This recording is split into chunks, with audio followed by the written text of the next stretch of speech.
Jaipur heritage के mayor Munesh Gurjar ने मंत्री प्रताप सिंह खाचरियावास और दशरथ सिंह जी पर आरोप लगाया है। क्या पूरा मामला है, मैडम से खुद ही जानेंगे।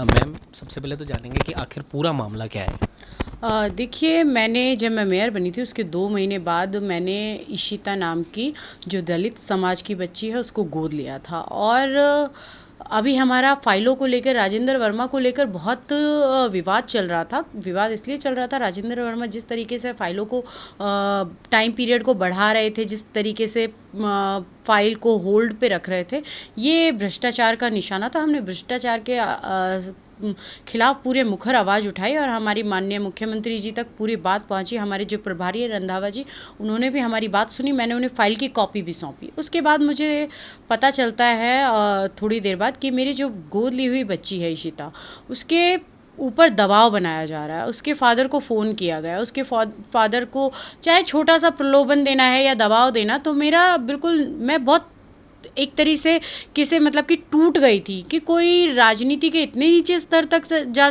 सकता है। दलित समाज की बेटी है, इस समय इतनी परेशान है, बेड रेस्ट पे। आप अगर उसे देख लेंगे तो आपके रोना आ जाएगा। तो मैं एक तरीके से टूट गई, लेकिन मैंने फिर अपनी आवाज़ को उठाया कि मेरे पारिवारिक मामलों में कोई इंटरफेरेंस नहीं करे। ये राजनीति का बहुत ही निचला स्तर है। आपको इशिता से बात, मेरे वार्ड नंबर 43 में रहती है वो बच्ची। आपको अगर इतनी इशिता की परवाह थी तो आपको पहले आना चाहिए था, पहले बात करनी चाहिए थी। मैंने उसे गोद लिया, मेरा पारिवारिक रिश्ता है, मैं महिला हूँ। महिला होकर मैंने उसकी पीड़ा को समझा। मेरा सिर्फ ध्येय यही था, इस बच्ची को मैं गोद लेके एक अच्छी शिक्षा दे सकूं, इसका इलाज करा सकूं और इसकी शादी तक का वहन मैं करूंगी। लेकिन आज आपको उस बच्ची पे, उसके पिता पे, जब उन्हें संबल की ज़रूरत है, आप दबाव बना रहे हैं, ये गलत राजनीति है। तो वो वीडियो वायरल हुआ, उस वीडियो ऑडियो वायरल हुआ। उस ऑडियो में बिल्कुल साफ साफ शब्द जो लिए गए हैं वो मंत्री प्रताप सिंह खाचरियावास जी और पार्षद दशरथ जी और जो उसके पिता है बनवारी, इनकी तीनों के नाम लिए गए हैं। मैंने माननीय मुख्यमंत्री जी से, हमारे प्रभारी रंधावा जी से मांग की है हाथ जोड़कर कि इस तरीके से बच्चों को, गरीब लोगों को, दलित लोगों को दबाव बनाकर राजनीति में ना घुसेड़ा जाए। इसकी निष्पक्ष जांच होनी चाहिए। उस ऑडियो की मैं पुष्टि करती हूँ कि वो ऑडियो सच है, क्योंकि उनसे मेरा पारिवारिक रिश्ता है। मैम, माफ़ कीजिएगा, बीच में आपको टोक रहा हूँ। इशिता की आपने बात की है तो थोड़ा सा हम जानना चाहेंगे कि आखिर पूरा मामला क्या है इशिता का, और आपने किस वजह से उसे गोद लिया था। देखिए, इशिता पहले तो मेरे वार्ड में रहती है। जब उसके फादर मिलने आए तो वो ना सुन सकती है, ना बोल सकती है, उसको यूरिन ब्लैडर भी नहीं है। तो यूरिन ब्लैडर का मतलब है कि वो जो हमेशा वो लीक करता रहता। तो एक बहुत गंभीर बीमारी है जिसका बहुत बार ऑपरेशन कराया। वो मुझसे मिलने आई तो मैंने उसकी पीड़ा को भी समझा। और आप देखिएगा, उसको देख के, मतलब कि उसकी शक्ल को देख के किसी को भी प्यार आ जाएगा। वो ऐसी बच्ची है। और मैंने उसे गोद लिया, मैंने उसको खुशी देने की कोशिश की, उसके इलाज में मदद करने की कोशिश की कि इस बच्ची का कैसे जीवन संवर सके। लेकिन आज जो राजनीति हो रही है वो दबाव की राजनीति है। और मैं यही कहूँगी, आज उस दलित बच्ची को आपने माध्यम बनाया है, उसके ऊपर प्रेशर बनाया है। मैं आपके चैनल के माध्यम से भी कहूँगी कि उसको प्रोटेक्शन मिलना चाहिए। ये बहुत छोटी राजनीति है। आज उस बच्ची को घसीटा गया है, कल मुझे भी घसीटा जाएगा, मुझ पे भी दबाव बनाए जाएंगे, तो गलत है। अगर और जब मेरे परिवार की बात आएगी तो मैं आमने सामने लड़ूंगी। लड़ना है, आप मुझसे लड़िए। किस प्रकार का दबाव बनाया जा रहा है। दबाव किसी भी प्रकार का हो सकता है। अभी तो फ़ोन से बुलाया गया है, बुलाने का मतलब दबाव ही होता है। क्योंकि इशिता की अचानक से याद कैसे आई? इशिता की याद आनी चाहिए थी तो पहले आ जानी चाहिए थी। मैं तो ये और कहना चाहूँगी, अगर आपके पास ऐसे बच्चे नहीं हैं तो मेरे वार्ड में बहुत ऐसे बच्चे हैं और भी बहुत मुझसे लोग मिलते रहते हैं।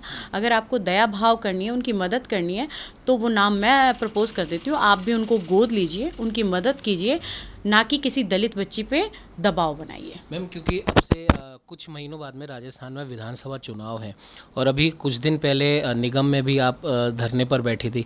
क्या लगता है आपको कि ये बेवजह की राजनीति हो रही है या आपको जानबूझ के टारगेट किया जा रहा है। देखिए, ये राजनीति का अगर वो मुझे जानबूझ के टारगेट कर रहे हैं तो ये राजनीति का निचला स्तर है कि आप किसी के पारिवारिक में घुस जाए। ये बहुत ही निचला स्तर है। आपको बात करनी है, आमने सामने कीजिए।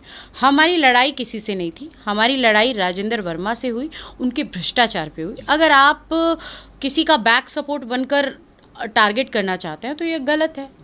और ख़ास तौर पे वहाँ कुछ भी कीजिए, ये मेरा पारिवारिक मामला है। मेरे पारिवारिक मामले में जो भी बोलेगा मैं उससे आमने सामने लड़ूंगी।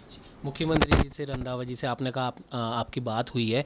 अब आगे मान लीजिए अगर ये लड़ाई और आगे चलती है तो इसे आप किस प्रकार से देखेंगे और आगे क्या आप रणनीति लेकर चलेंगे? देखिए, कोई रणनीति नहीं है हमारी। रणनीति तो सोची समझी होती है। हम पहले भ्रष्टाचार के खिलाफ थे, अधिकारियों की लापरवाही के खिलाफ थे, जो जनता के काम नहीं हो पाते हैं। हमारी लड़ाई जनता की लड़ाई थी, फिर हमारे स्वाभिमान की बन गई, जिस तरीके के शब्दों का उपयोग किया गया।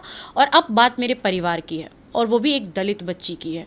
दलित बच्ची को जब सपोर्ट की ज़रूरत होती है तब तो आप लोग आगे नहीं आते हैं, जब उन पे दबाव बनाया जाता है तब आप आगे आते हैं, तो ये गलत है। दलितों को कुछ समय के लिए यूज़ करने वाली पॉलिटिक्स है। इस पॉलिटिक्स से ऊपर उठिए, इंसानियत की पॉलिटिक्स भी है। और जब किसी के परिवार पे बात आएगी तो मुखर होकर बोलूँगी मैं। मेरा हक है, मेरा राइट है, इशिता का राइट है, वो मुखर होकर बोलेंगे हम। और ये पॉलिटिक्स किसी एक के लिए नहीं है, जनता को सारे राइट्स हैं, वो चाहे जो बोले। और जब परिवार की बात आएगी तो जब परिवार, आज इशिता पे बात आई है, कल मुझ पे आएगी। मैं भी एक महिला हूँ, मेरे और 2 बच्चे हैं। और मैं ये पूरी जनता को कह दूँ, हाथ जोड़ के निवेदन है, वो बच्ची कष्ट में है। क्या आपको ये सही लगता है उस बच्ची के पिता पे दबाव बनाना? ये बहुत गलत है और बिल्कुल ना करें। अगर आपको कोई भी परेशानी है, आप मुझसे बात करें। ये थी हमारे साथ हेरिटेज मेयर मुनेश गुर्जर। इनका साफ तौर पर कहना है कि एक भ्रष्टाचार के मुद्दे को लेकर अगर हमारे परिवार को, उस छोटी बच्ची इशिता को टारगेट अगर किया जा रहा है तो आप 1 to 1 आप डायरेक्ट आप मेरे से बात करें। भ्रष्टाचार के मुद्दे पर मेरे परिवार या मेरे वार्ड के लोगों को ज़बरदस्ती परेशान ना करें। कैमरामैन कुलदीप के साथ उमंग माथुर, नवतेज टीवी, जयपुर। देश और दुनिया की हर बड़ी खबर के लिए सब्सक्राइब करें नवतेज टीवी और पल पल के अपडेट्स के लिए बेल आइकन को दबाना ना भूलें, क्योंकि आपकी खबरों का भरोसेमंद साथी है नवतेज टीवी।